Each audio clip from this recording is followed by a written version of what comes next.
আর মহিলাদের ব্যাপারে, হ্যাঁ মহিলাদের ব্যাপারে, মহিলারা বেদরকার ছাড়া বাড়ি থেকে বেরোতে পারবে না, মানে দরকার ছাড়া।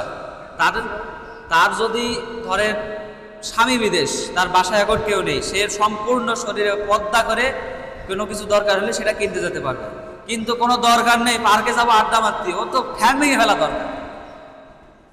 ও তো অভিভাবক যারা আছে ঠ্যাং ভেঙে ফেলা দরকার। সাহস কত বড়, বাড়ি থেকে বের হয়, পর্দা করুক আর যাই করুক, বের হবে কেন দরকার ছাড়া?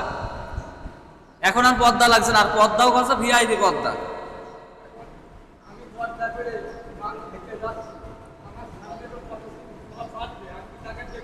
পর্দা বিষয়টা মনে করেন যে এখন পর্দা হয়ে গেছে শৌখিন জিনিস।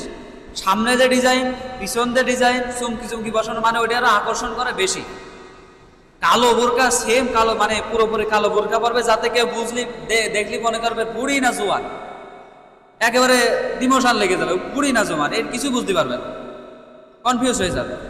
তা না, ওরা এমন ভাবে এমন সাজগোজের চকমকে বোরকা পরে যায়, পিছনে একটা ফিতে বাঁধে, সামনে হিজাব বাঁধে, এইরকম মাথার উপরে উঠে যায়, বাঁধতে বাঁধতে মাথার উপরে উঠে যায়, নিচে কিছু থাকে না। এইরকম চকমকে পর্দা করে যদি বাজারে 3-4 বার করে যায়, তা ওর আরো ডবল গুনাহ হবে। একটা ল্যাংটা নারী যা গুনাহ করেছে তার সাথে ওর ডবল গুনাহ হবে, কারণ ও তো ফরজের ভিতরে থেকে গুনাহ করছে, ওর ডবল গুনাহ হবে। অভিভাবক যারা আছে ওরা ওদের ঠ্যাং ভেঙে ফেলা দরকার। আর অভিভাবক যদি কিছু নয়, অভিভাবকের ঠ্যাং ভাঙা দরকার। কারণ আল্লাহ তো এই দায়িত্ব অভিভাবকের পরে দিয়েছে, তোমার সন্তানদেরকে তুমি কন্ট্রোল করো, একে আমার পরে দিয়েছে নাকি? এখন এই অভিভাবকরা যদি তারা কন্ট্রোল না করে, ছেড়ে দিয়ে তো ওই গুনাহ পড়াবে না। সুতরাং এই ইমানদার হয় এত সোজা না।